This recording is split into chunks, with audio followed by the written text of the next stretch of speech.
In today's video I'm going to be painting this spontaneous winter watercolour landscape, and I've tried to make it as easy as possible. Hello everyone, so today I'm going to be doing a simple and easy winter watercolour landscape that's a bit abstract and it's just really fun to do. I'm always a bit apprehensive about saying it's an easy painting because obviously that's very subjective depending on what you find easy. So like for example, I am terrible with acrylics, and I can imagine like watching a tutorial if I bought myself a set and tried again, and and someone's like, oh, follow this easy, I could imagine I'd be stuck. But I'm hoping this is so just my usual paintbrush, and then this paintbrush is an oval wash brush. For this, I would actually recommend using a flat paintbrush. I do own one, but I have searched high and low this afternoon for it, and I cannot find where it is. So I'm obviously going to buy a new one, and I can imagine as soon as I buy a new one, I'm probably going to find my old one because that tends to happen. Okay, so I'm going to be using indigo and intense blue, so that is that one and that one. And I almost did the wrong one. So I'm just going to get some of my watercolour into my brush. I should have sprayed these beforehand. I've noticed the Gambo issue, you can see it's got a sheen on it. I haven't used this set for ages. I've been using my Phoenix ones, and yet that still hasn't dried. So I'm going to just find a spot on here, and we're just going to put the pigment down. I'm going to get the indigo.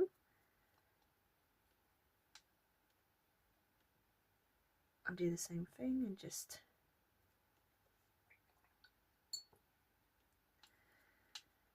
oops, oh, put it on colour, that's alright.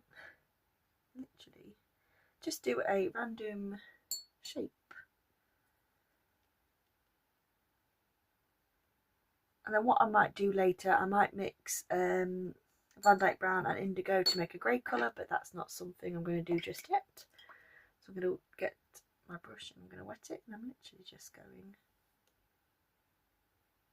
to get water and have it spread.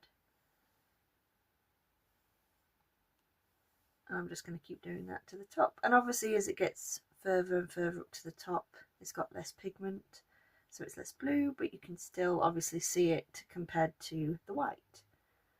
And then the same at the bottom.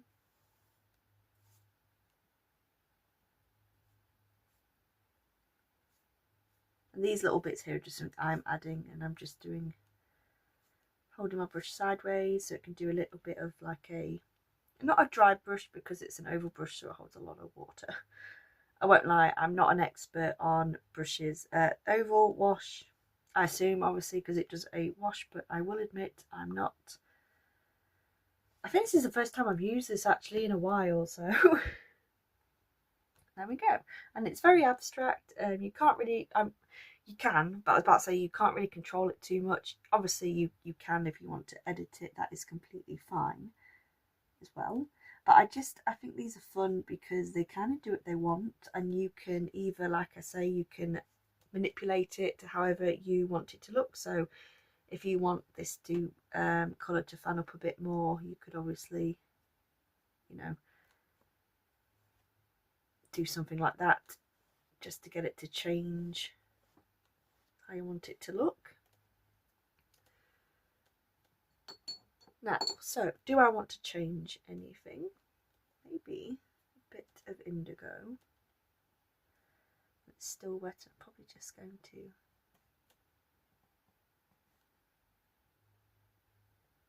dot in just a little line, just on the same little line, just to get a bit of a darker tone in this section, and then I shall let it do what it wants. Oh, sorry, that was very loud. Just let it do what it wants. I've done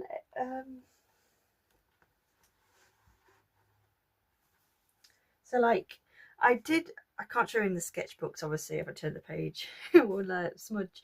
But I did an orange toned one that was similar to this one. This is one that I did as a play around practice. I didn't finish it. I haven't added my tree details or anything, but it's kind of just like an example. But ironically, out of them, this isn't the best one to show you. The other one is, but I can't because it's on another page. Right, so I'm just, one thing I'm noticing, and I'm just going to take my brush and I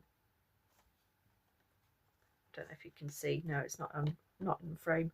I'm just drying off this brush best I can, because this bit up here you can see there's a little bit of a pool here where there's too much water, so I'm just spreading it out just like that. And I'm also going to have a fight with this cardigan fibre.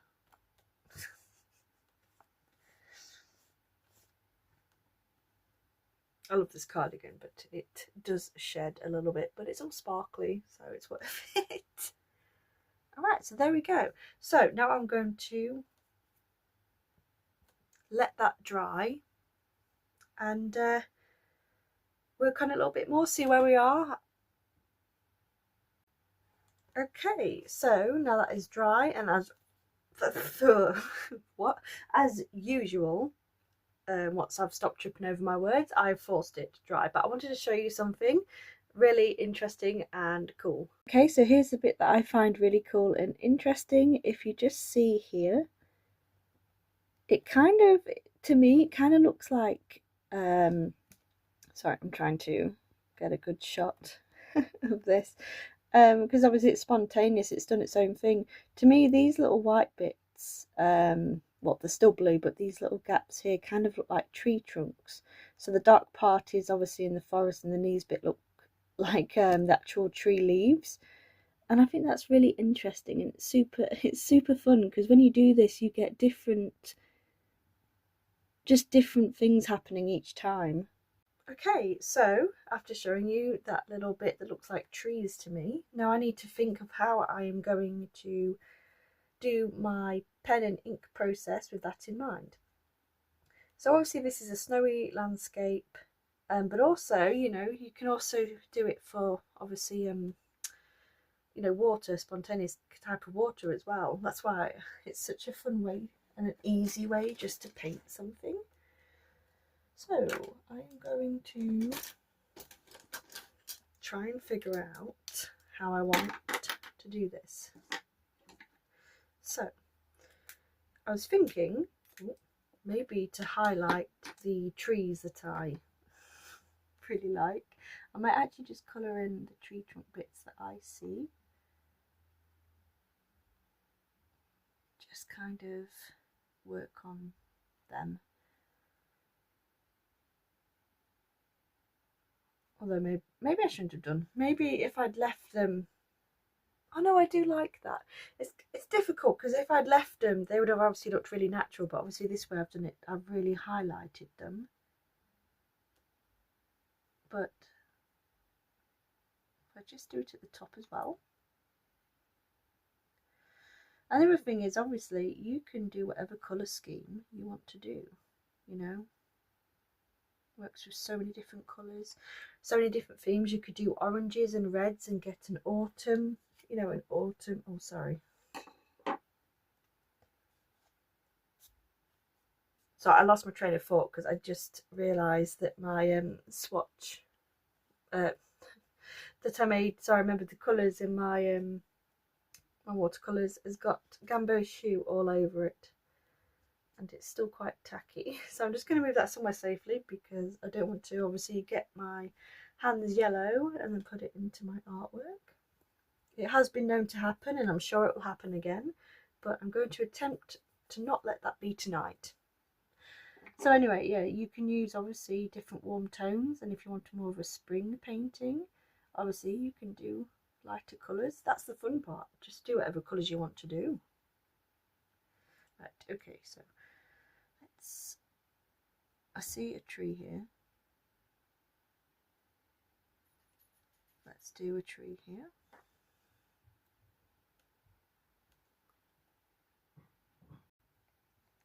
So I'm also going to add a couple of trees here. I kind of saw this bit up here as a tree as well when I first put the watercolour down, but it ended up fanning out.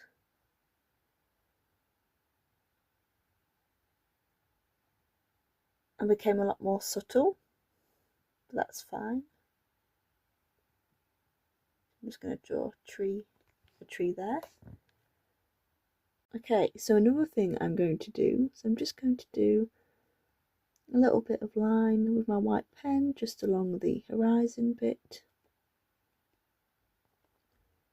just like that.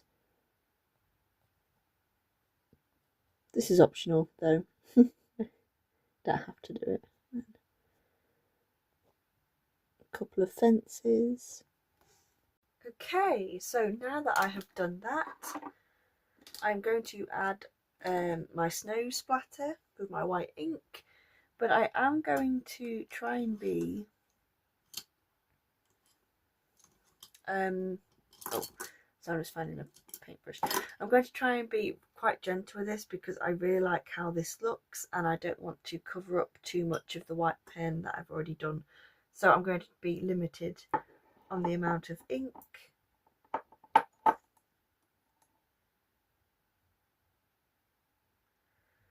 So I've just got one of my smaller brushes. Get another brush.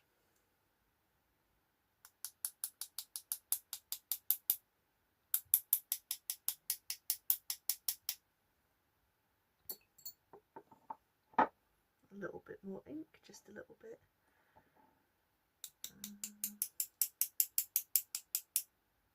There we go, and then that's a bit more gentle.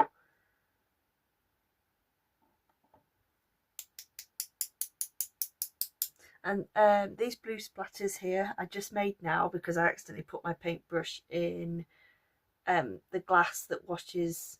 I've got two glasses, one for actually wetting the brush and the other one for cleaning off my brush, and I put it in the wrong one, so that's why I got these little blue ones in the sky there.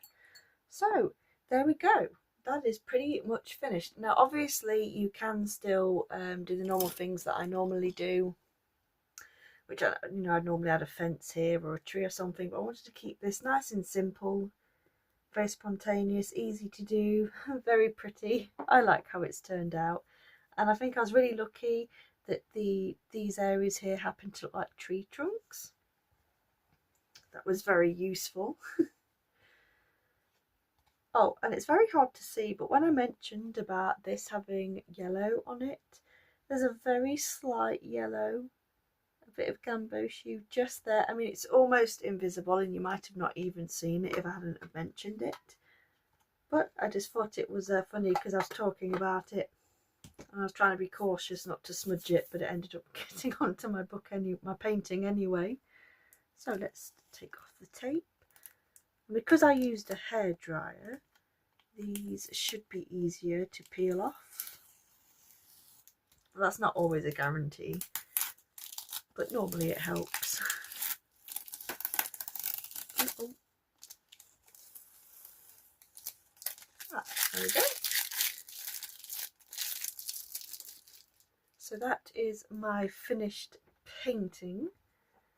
Let's see if we give a little close up. So obviously the part of me who loves to add sparkles and glitters to my paintings, obviously I was debating to use metallics and add a metallic trees and everything, but no, I just wanted to keep it nice and simple. I've got a limited amount of snow. So yeah, so simple and pretty. Anyway, thank you all so much for watching. Let me know what you think of this. Let me know if you try it and how it goes. Bye!